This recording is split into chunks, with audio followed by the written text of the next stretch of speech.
When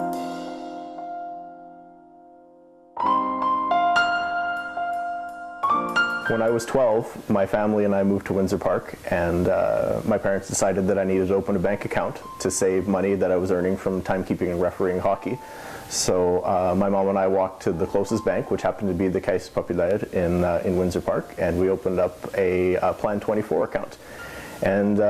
had that for a lot of years, and as I got older and went to university and things like that, you know, I proceeded to have more and more accounts, and you know, my wife and I got our mortgage through there, and I borrowed money to buy my wife her wedding ring, and started getting investments and investing in RRSPs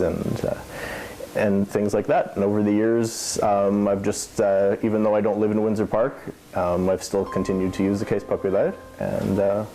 it's a great service.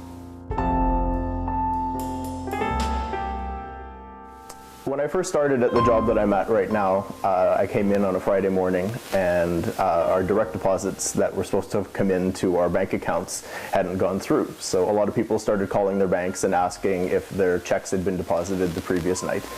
and nobody's checks had been deposited. And a lot of the banks were saying that, you know, to keep calling back and ask, you know, if their checks had been deposited. And when I called the Caisse, the woman that I spoke to, I don't remember her name, it was so many years ago,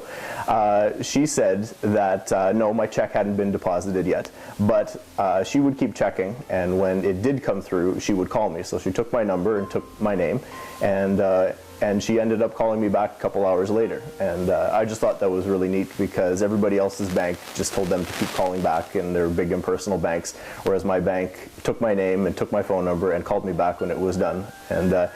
at that time, everybody teased me and said, well, you know, you bank with the Friendly French Bank. So since then, whenever I've said I have to go do some banking or I'm going to meet with my bank, people who still know that story still call it the Friendly French Bank.